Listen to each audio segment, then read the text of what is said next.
Day 113. Can't even believe I'm saying that right now.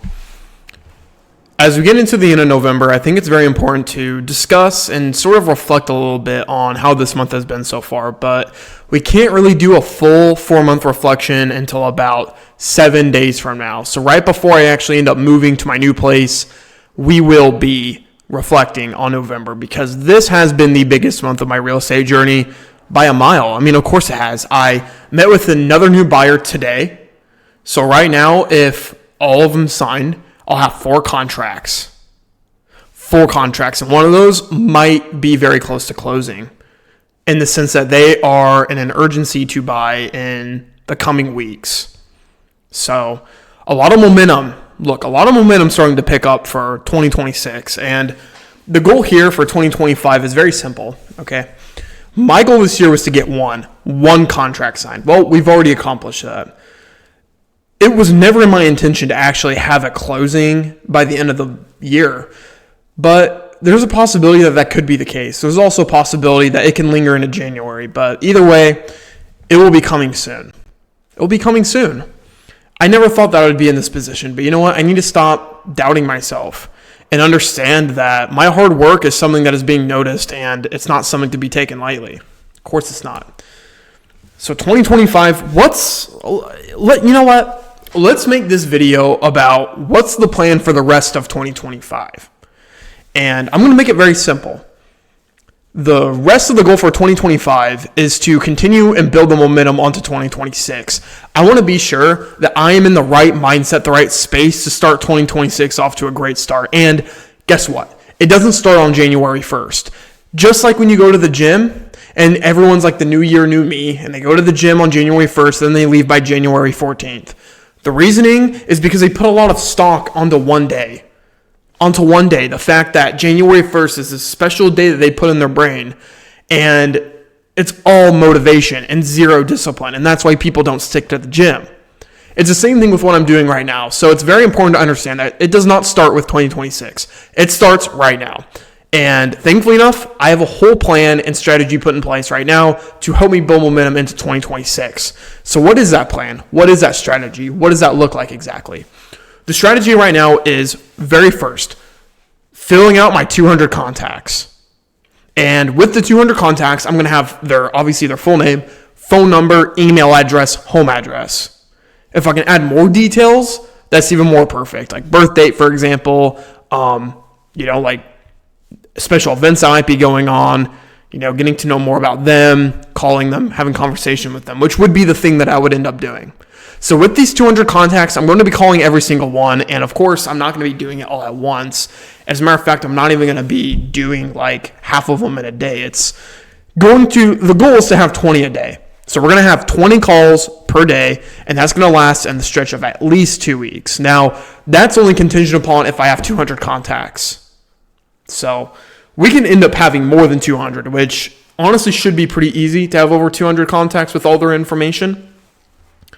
So if that's the case, then my chances of having more transactions is going to be even greater. The saying goes is that 10% of your sphere of influence is going to either have intentions of buying or selling real estate, or they're going to know someone that does. It's just a written rule in real estate that is typically your conversion. You'll convert about 10% of your business on your sphere of influence, which if it's 200 contacts, you can do the math and say that could be 20 potential transactions, which would overwhelmingly put me in the Rookie of the Year spot, which, again, the Rookie of the Year isn't really the goal, more so than it is being the best version of myself that I can possibly be. And I do believe that that does align with potentially winning Rookie of the Year and all these things. But the main goal here is accomplishing the goals I have, which will relate to being the best version of myself.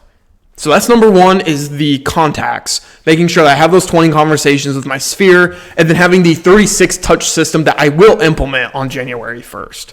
The 36 touch system is essentially a lead follow-up strategy for your sphere of influence. It's a bunch of real estate stuff I really don't want to get into because I think it's going to bore people, but it's a good way to follow up with people and continue to build relationships with my database. Because the database has always been something that I've been learning in being an agent, but it's not really something that I really respected because it felt like a cop-out of active lead gen. It felt like I couldn't, cold call people I didn't know. And it really just kind of felt like, an escape plan and sort of a passive way of generating business. But it couldn't be more from the truth. You just got to look at it in a different lens, and you have to supplement that with the proactive outbound lead generation. That's number one. Number two is my YouTube channel. I'm going to have my first YouTube video drafted to my editor on Friday, and we already have a good idea of what we want the channel to be. So essentially what we want this YouTube channel to look like, not this one, but the one I'm going to be making, is we want to be talking about unique real estate lifestyle content. So, my life as an agent, interesting stuff that I might find, implement a little bit of comedy in there, but not making it inauthentic, like being honest. Like I'm not forcing jokes. That's just, how I am in front of a camera, for example. But also on top of that, it might also be some story times. So me sitting down, talking like how I am with you right now, and just telling an interesting story, and people are going to be watching my videos more for me rather than the real estate content. So it's actually a very different business plan than a lot of realtors that do social media, where it's only like about the city. It's about like being a tour guide. And to me, it's just not my thing. And really, I think when it comes to cultivating at least a small group of people that really like me, I think that's going to be the most important thing, honestly. And it's going to be a little bit more entertaining than these videos. These videos, I'm very serious and kind of boring sometimes because everything's unedited. So if anyone's like watching this far in, that's ultra impressive, honestly, because I know that it's not going to be that way whenever I end up editing the videos, or my editor Chance edits my videos, and he's going to do a great job at it, and he's been great working with. Number two, social media, okay? Number three is going to be leveraging the leads I get via Kevin Hudaba from Zillow. So this is more so a supplement lead system. I will reckon that it's going to be the primary way I actually end up getting qualified leads and qualified prospects and buyers in general, because I'm still new in the business where I'm not generating business on my own at a consistent rate. So this is going to have to be the thing that I really will likely have to be working on for the most part, is the Zillow leads, simply because it's my primary way of business right now. So that's number three, although you can kind of make that more of like a supplement. Next one is always, of course, for sell-by owners. And for sell-by owners, it's going to be a little bit different. So instead of me sending the initial text, I know that other agents have worked doing text, but I think in this circumstance, I think it's important to build that relationship by giving them a call and having a very passive, but also a very stern and proactive approach to calling them and being very friendly, being polite on the phone, not trying to scam them, not trying to, not saying that that's something I'm prone to, but, making sure that I'm more of an educator, more of like a consultant or an advisor rather than a salesman. Right? Because look, real estate technically is a sales business, but if you're going to put in that perspective, everything is sales as far as being an entrepreneur goes. You got to sell your product, okay? And with real estate, it really is more so a consultation advisor business. You're an educator, okay? You're educating clients about the real estate process. You're educating them, informing them. You're an advisor. You're recommending them the best way to save money and find the home that's right for them, or finding the best strategies to list their home at the right price that's going to save them the most money, time, and stress.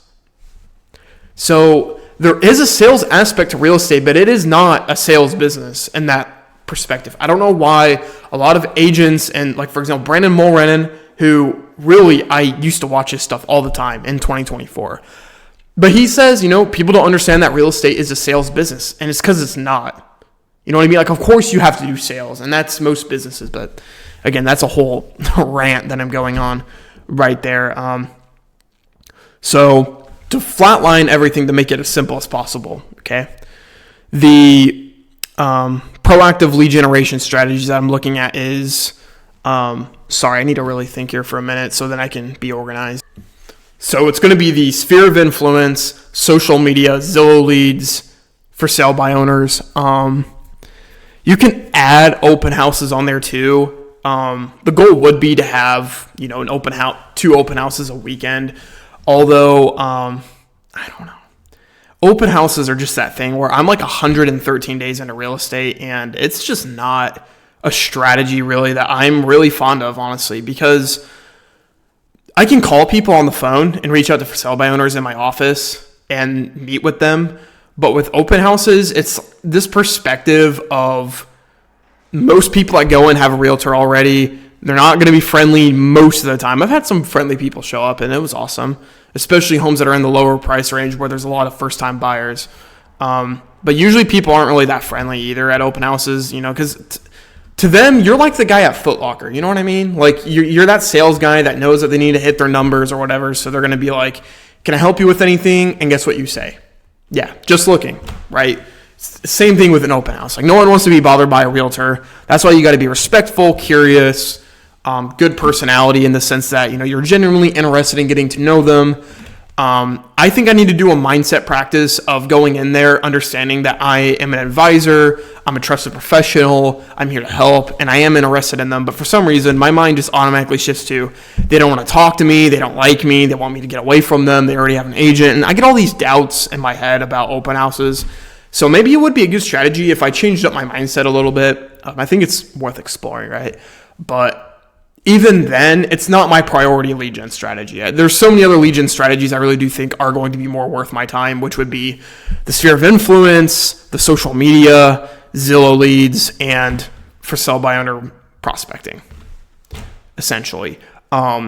Starting 2026, the goal is to join Kevin and form an alliance with him on his team. Shout out to Kevin for commenting on my most recent video. Thanks, man. You're awesome. One of the comments said that I was a Kevin Glazer. So, hey, Kevin, I respect you, man. You know what I mean? I really do appreciate what you've been doing, and it means a lot. And I know I say that all the time, but I mean, it's true, right? I think that about does it for this video, guys. Essentially, this was just kind of mapping out the future of 2025. It does not start with 2026. The 2026 business plan does not start on January 1st. It starts on November 23rd, 2025. Okay, it starts right now. And it's not just because of the momentum building, but it's because that discipline matters more than motivation. And the only reason why I would be starting on January 1st is motivation purposes. Why not start now? So we're starting this now. We're going to build momentum into next year. Let's try to get a closing by the end of the year. Why not? Let's do it. Closing typically takes about at least 30 days after an offer has been accepted on a home. So it will be a while until it does happen, but if I can get a closing done by the end of the year, I mean, that is more than what I could have hoped, and that would really increase my expectations for 2026, considering that I'll have, March, April, May, June, July to completely work in real estate, and August, September, October, and November will still be there too. So that's it for this video. Thank you for watching. Day 114 tomorrow. We are going to make a day 114, so stay tuned for that. See you guys on the next video. Take care.